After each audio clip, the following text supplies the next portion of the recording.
Président fondateur du CERAP, le Centre d'études et de réflexion pour l'action politique. Bonsoir. Bonsoir. Merci d'être avec nous. Le discours d'Emmanuel Macron devant l'ONU était très attendu. Aucun observateur n'osait franchement spéculer sur ce qu'il allait dire. Finalement, ça a été une allocution aux antipodes de celle de Donald Trump. On l'a vu dans le journal. Est-ce que vous vous attendiez à cela ? Écoutez, je pense que Emmanuel Macron, en fait, s'est révélé fidèle à la ligne qu'il a défendue pendant sa campagne électorale. Donc c'est un discours qui lui ressemble. C'est un discours qui lui ressemble. On a eu un moment, une impression parfois d'un petit flottement vers une forme de réalisme un peu cynique. Et là, il a retrouvé les termes de la campagne, un discours centré sur les droits de l'homme. Il a parlé des sans-voix, il a parlé des oubliés. Et il a été très clair sur les réfugiés, sur les migrants. Il a dit des choses aussi très fortes sur les Rohingyas. Il a parlé de nettoyage ethnique, sur ce qui leur arrivait en Birmanie. Oui, il a confirmé ce que dit la communauté internationale. Oui, mais il a en même temps, je crois, insisté très fortement sur le fait, il a commencé son discours en évoquant René Cassin, le père des droits de l'homme, le père fondateur des droits de l'homme de l'après-guerre, en quelque sorte, en disant, mais nous devons être fidèles à tout cela. Et les Nations Unies, c'est non seulement le multilatéralisme, et il l'a dit très fortement aussi, alors là plutôt à la fin, mais c'est quand même toute cette doctrine des droits. Les Nations Unies, c'est la voix, c'est l'endroit où la voix des sans-voix, en quelque sorte, doit se faire entendre. Et ça, je trouve que c'était un discours, évidemment aux antipodes, vous l'avez rappelé, de Donald Trump, mais aussi un discours qui permet de dire finalement que le virage que certains avaient annoncé à 180 degrés par rapport à Hollande, avec une sorte de néo-réalisme sur la Syrie, sur la Russie, non, ce n'était pas le cas. Il a dit par exemple que les auteurs des attaques chimiques, et probablement tous les autres en Syrie, devaient être traduits devant la justice internationale.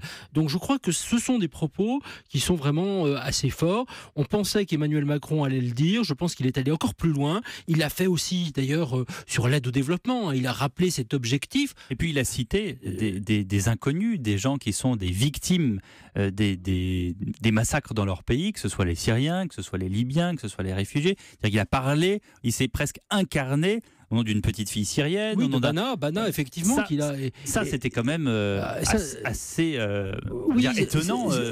Oui, parce qu'on s'attendait à un discours peut-être politique, mais peut-être pas aussi incarné, j'allais dire. Oui, mais je crois qu'il y avait quelque chose comme une forme de sincérité, d'émotion qui était très forte dans ces discours, parce que dans cette incarnation sur ces personnes, c'est aussi pour rappeler que les 500 000 victimes essentiellement dues au régime Assad en Syrie, ce ne sont pas 500 000, c'est pas une statistique, ce sont des personnes. Et je pense que c'est ça qu'Emmanuel Macron a voulu démontrer. C'est un symbole devant les Nations Unies. Oui, c'est un symbole devant les Nations Unies, mais c'est aussi un discours, je crois, à l'intention du peuple français, des Français. De quelle façon ?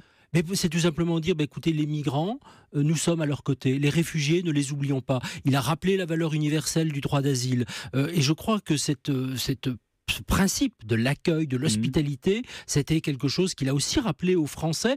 Il a rappelé, peut-être, dernier point là-dessus, aussi la valeur des combattants de la liberté. C'est pas la première fois que Emmanuel Macron utilisait ces termes, mais les combattants de la liberté, dire nous sommes à vos côtés, c'est quand même quelque chose d'assez fort. Est-ce que c'est pas aussi une forme d'invective devant l'Assemblée générale des Nations Unies, devant cette ONU qui est critiquée sans cesse, et surtout depuis l'affaire des Rohingyas, comme étant cette espèce d'assemblée morte qui se réunit dès qu'il y a un problème, on l'a vu avec la Corée du Nord, et qui finalement ne prend aucune décision.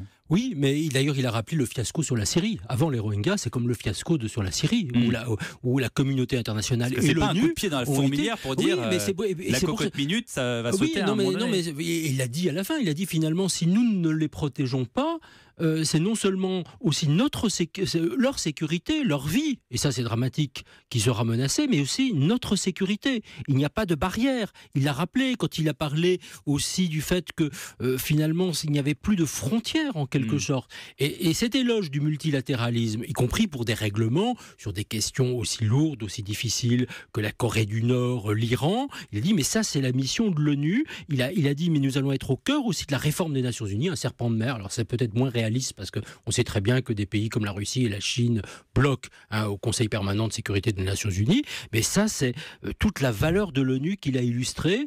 Et je crois qu'on avait besoin de dire que du côté d'Emmanuel Macron, il y a non seulement l'Europe, et l'Europe c'est son incarnation, ça a été le centre de son discours de campagne, mais ce sont aussi les Nations Unies. Est-ce qu'il a voulu être fédérateur et d'une certaine façon politiquement ou pas. Est-ce que c'est un jeu politique ou pas? On n'en sait rien. Mais est-ce qu'il n'a pas damé le pion à Donald Trump, puisque les États-Unis, du temps d'Obama, ont toujours été le leader aux Nations Unies, celui qui montrait l'exemple, celui qui disait voilà ce qu'il faut faire. Aujourd'hui, c'est Emmanuel Macron, le président de la France, qui est quand même un pays, en tout cas en mètres carrés, beaucoup plus petit que les États-Unis, pour dire voilà ce qu'il faut faire.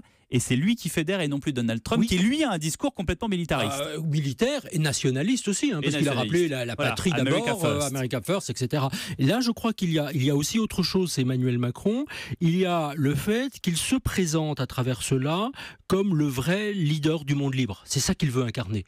On l'a dit de Madame Merkel avant l'élection d'Emmanuel Macron, mais sauf que l'Allemagne, d'abord, n'est pas, à la différence de la France, un membre permanent du Conseil de sécurité des Nations Unies, n'est pas une puissance nucléaire, intervient beaucoup moins, y compris militairement, dans les affaires du monde. Donc l'Allemagne ne peut pas être en quelque sorte un leader complet du monde libre. La France peut l'être. Et je crois que tout ce discours profondément libéral sur le plan politique qu'Emmanuel Macron a fait, multilatéralisme en faveur des droits humains, c'était sa forme à lui, sa façon à lui d'incarner finalement ses droits. Et ça, pour terminer, Nicolas Tenzer, sa cohabitation, j'allais dire, devant cette Assemblée générale avec Donald Trump, c'est quoi? C'est qui va serrer la main le plus fort la prochaine fois? Oui, mais c'est aussi, attendez, parce que derrière aussi cette affirmation des valeurs, il y a aussi la discussion. Et on discute avec M. Trump, on fait des sourires. Avec des grands sourires, et puis par derrière en disant, moi je campe sur mes positions. Mais aussi parce que, ça ce serait un autre sujet, parce que la position des Nations Unies, ce n'est pas seulement Trump, mais c'est aussi des gens dans l'administration qui parfois ne font pas, de fait,